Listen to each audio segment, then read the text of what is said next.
Vamos falar agora com o Dr. Paulo Menezes, que é coordenador do Centro de Contingência da Covid-19 aqui no estado de São Paulo.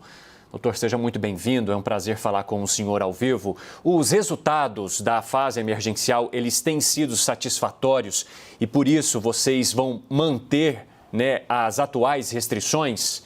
Boa tarde. Boa tarde, Evandro. Ainda é muito cedo para nós vermos resultados diretos da fase emergencial. O que nós temos até o momento são os indicadores indiretos das medidas tomadas na semana passada e que começaram a valer a partir dessa segunda-feira, no sentido de redução, ou melhor, de aumento de isolamento social, portanto, redução de contato entre as pessoas. Houve um aumento discreto de semana passada para cá, mas semana passada nós já estávamos na fase vermelha e em relação à semana passada nós tivemos um ponto percentual maior que na semana passada. Ainda não é o que nós esperamos chegar próximos, pelo menos, de 50% de isolamento social, porque isso indica que há menor circulação de pessoas e, portanto, a transmissão do vírus começa a cair. E nós estamos em quanto, doutor? Vamos acompanhar. Nós ontem tivemos 44% de índice de isolamento social no estado de São Paulo. Então, nós precisamos acompanhar esses dias. Eu espero que esses índices continuem subindo hoje, amanhã, especialmente porque eu acho que está tendo uma compreensão cada vez maior da população, da gravidade do momento e da necessidade de todos colaborarem e estamos acompanhando atentamente. Se ocorrer uma melhora de isolamento e isso se refletir nos indicadores de casos, internações e óbitos, eu espero também que nós não tenhamos que tomar novas medidas ainda mais difíceis, mais duras.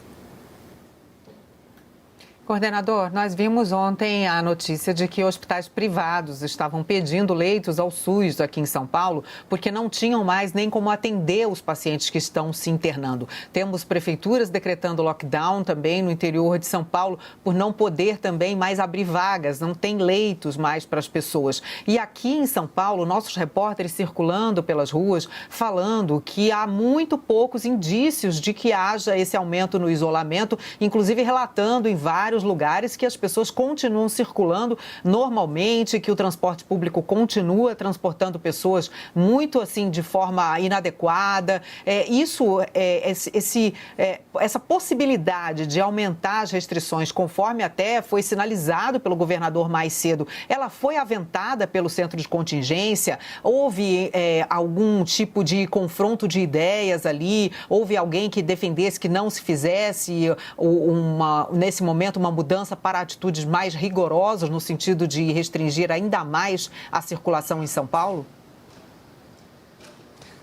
O centro de contingência não houve nenhum confronto, nenhum tipo de conflito em relação às recomendações e às medidas tomadas.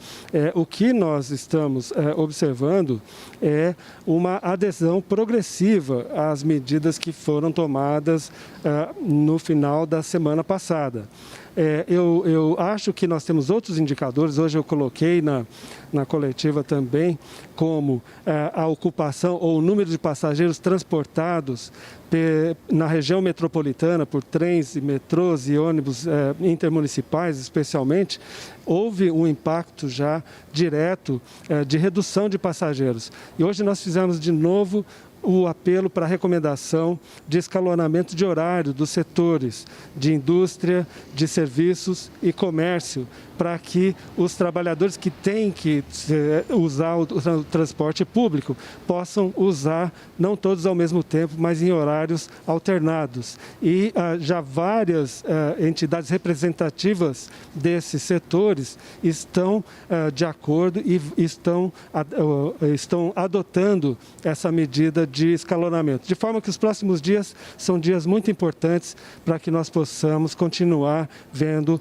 o impacto das medidas tomadas a partir de segunda-feira. Vou chamar o Yuri Pita, que quer fazer uma pergunta também, doutor Paulo Menezes. Vai lá, Yuri. Obrigado, Evandro. Boa tarde, doutor Paulo Menezes. Eu sei que o senhor é um profissional da área de saúde, mas dentro aí do centro de contingência acaba também se confrontando com as questões relacionadas às atividades econômicas. E eu queria perguntar para o senhor o quão importantes são necessárias que essas medidas econômicas, como as que foram anunciadas hoje pelo governo de São Paulo, mas também as que se esperam que venham do governo federal, como redução de impostos, como redução de jornada de trabalho, o auxílio emergencial também, quanto que essas medidas são importantes que venham em conjunto com as medidas determinadas pelos profissionais de saúde para que a circulação das pessoas, de fato, seja reduzida e se consiga conter a transmissibilidade do vírus. Boa tarde, Yuri. Nós trabalhamos com a equipe econômica do governo de duas formas. A primeira são eles que podem responder melhor qual o impacto que há de medidas restritivas nos diferentes setores. Lógico que nós sabemos que há atividades de maior risco, como, por exemplo, ir a um bar ou ir a uma discoteca, atividades que estão completamente suspensas, mas em termos de locomoção de trabalhadores, é a equipe econômica que realmente tem o quadro de onde é possível obter maior efeito. Então, a gente trabalha nesse sentido. E também essas medidas de apoio, tanto às pequenas empresas, aos microempresários e aos trabalhadores formais e informais mais vulneráveis, elas são extremamente necessárias porque a vida dessas pessoas é muito afetada pelas medidas que nós temos que tomar para reduzir a transmissão do vírus e controlar a pandemia. Doutor, há a possibilidade de, na sexta-feira, vocês fazerem um novo anúncio. Há a possibilidade da adoção de mais restrições e quais seriam essas restrições, além daquelas que já estão funcionando aqui no estado inteiro? Existe, sim, a possibilidade de novas medidas de restrição. Mas, justamente, nós estamos avaliando os indicadores de resposta às medidas já adotadas, como eu mencionei, e também estudando quais seriam novas medidas que poderiam, de fato, contribuir para o aumento do isolamento social e a redução da transmissão do vírus. De qualquer forma, eu acho que aqui a contribuição de cada um ela vai fazer uma diferença enorme. Eu peço para que as pessoas não saiam de casa, a não ser que precisem sair de casa.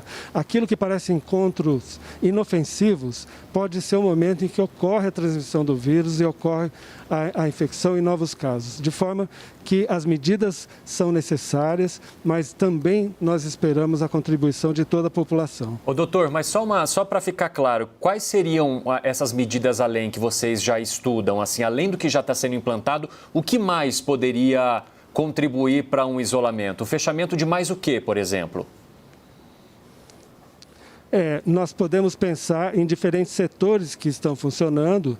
Vou só dar como exemplo a construção civil. Mas é necessário, estamos avaliando qual seria o impacto disso no isolamento social e o impacto econômico, sem dúvida nenhuma. Então, são várias opções que nós estamos trabalhando para ver se é o caso. Eu espero que nós não precisemos anunciar novas medidas, que a adesão às medidas já tomadas aumente, né, nesses próximos dias e a gente comece a ver o reflexo disso em breve. Doutora, a gente vê que houve, do fim do ano passado até agora, um intervalo em que não houve um pagamento de auxílio por parte do governo federal e as pessoas, principalmente as menos favorecidas, estão sendo praticamente empurradas para a rua em busca do sustento. Gostaria de saber se há algo que se possa, nesse momento, propor e que seja imediato para que no estado de São Paulo a gente não veja cenas como a gente tem medo de ver, né, de pessoas realmente passando fome. E em alguns momentos a gente já vê que as pessoas estão indo em busca de distribuição de comida, de organizações que estão angariando doações. O que o Estado de São Paulo pretende fazer para que a gente não veja fome aqui em São Paulo? Nós temos ações do governo, do Estado, em várias frentes. Essas que apoiam os micro e pequenos empresários, elas são importantes também para os funcionários dessas micro e pequenas empresas que possam garantir o seu sustento. Mas realmente existe uma parcela importante da população que depende de um apoio, de um auxílio que é responsabilidade do governo federal. Eu espero que o auxílio emergencial saia rapidamente e seja acessível para aqueles mais necessitados o mais rápido possível. Doutor, muito obrigado pela participação aqui. O senhor que é coordenador, então, do Centro de Contingência aqui em São Paulo. A gente vai continuar acompanhando o trabalho de vocês para saber, né, se novas medidas serão necessárias ou se vamos conseguir passar por mais essa sem mais restrições. Bom trabalho, boa sorte para vocês. Muito obrigado, uma boa tarde e também espero que nós tenhamos dias menos preocupantes nas próximas semanas. Muito obrigado.